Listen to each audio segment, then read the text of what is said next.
Assalamualaikum warahmatullahi wabarakatuh. Salam sejahtera untuk kita semua.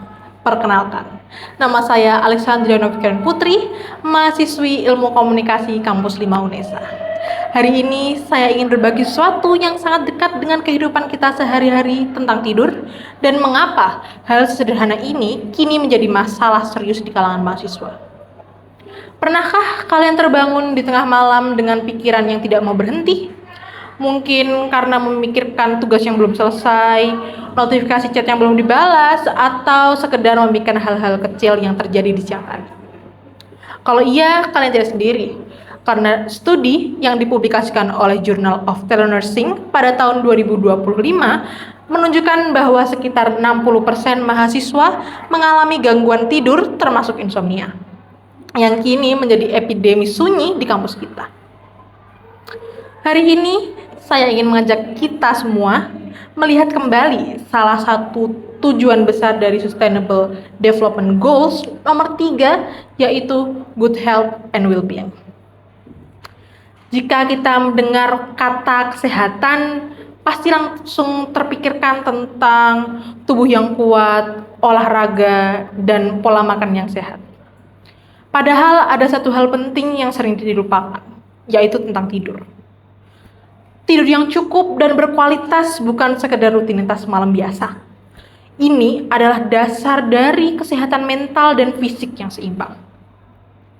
Sayangnya di kalangan mahasiswa, pondasi ini mulai rapuh. Mengapa demikian? Yang pertama, era digital membuat batas antara waktu kerja dan waktu istirahat menjadi kabur. Laptop yang kita pakai untuk mengerjakan tugas sering juga dipakai untuk menonton serial atau film sampai dini hari.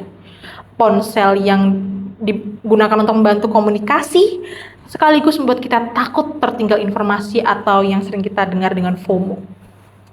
Cahaya biru dari layar menipu otak agar menunda produksi melatonin, hormon yang membantu tidur.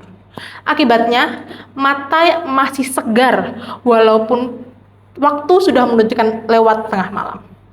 Yang kedua, efeknya serius. Insomnia bukan hanya membuat kantuk di kelas, jika dibiarkan bisa memicu stres, kecemasan, dan depresi. Serta konsentrasi turun, ingatan melemah, imun juga menurun. Jika otak kelelahan, bagaimana kita bisa berpikir jernih dan belajar efektif? Masalah ini berdampak pada produktivitas dan kualitas generasi muda ke depan. Menurut Dr. Matthew Walker, pakar tidur itu ternama, semakin sedikit Anda tidur, semakin pendek umur Anda. Tidur bukan kemewahan, ia kebutuhan biologis yang wajib dipenuhi.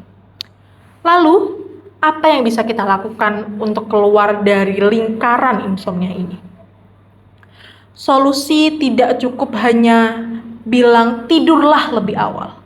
Kita butuh aksi nyata, mulai dari diri sendiri, hingga ke lingkungan sekitar.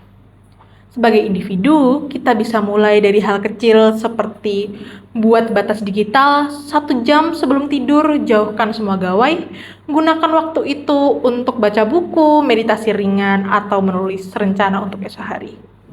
Yang kedua, ciptakan rutinitas baru seperti mencuci muka dengan air hangat atau menulis jurnal sebelum tidur. Itu dapat mengirimkan sinyal ke otak bahwa waktunya istirahat. Yang ketiga, jaga suasana kamar. Redupkan lampu, atur suhu menjadi sejuk. Jangan pakai tempat tidur Anda sebagai meja kerja kedua. Namun, tanggung jawab ini bukan hanya dari individu saja. Kampus dan komunitas juga punya peran besar. Kampus dapat lebih proaktif mempromosikan kesehatan mental lewat layanan konseling atau kampanye tidur serta manajemen waktu. Sebagai teman sebaya, kita perlu mengubah budaya bergadang bareng yang sering dianggap keren, mulai dengan saling mengingatkan, misalnya, kamu sudah tidur cukup belum? Nah, perhatian kecil ini bisa berarti sangat besar. Tidur cukup itu bukan tanda kemalasan, melainkan kepedulian pada diri sendiri. Ini hak dasar sebagaimana tertulis di SDGs poin ketiga. Tidur cukup adalah investasi sederhana untuk masa depan yang lebih sehat, stabil, dan bahagia. Ingatlah, di balik layar ponsel yang terang, ada kedamaian yang menanti di kegelapan malam. Di balik kesibukan tanpa henti, ada kekuatan dari istirahat. Mari mulai perubahan kecil malam ini dengan menepikan gawai, menenangkan pikiran, dan memberi waktu bagi tubuh untuk pulih. Untuk mewujudkan mimpi yang untuk masa depan, kita harus berani mulai tidur dengan nyenyak malam ini. Terima kasih. Wassalamualaikum warahmatullahi wabarakatuh.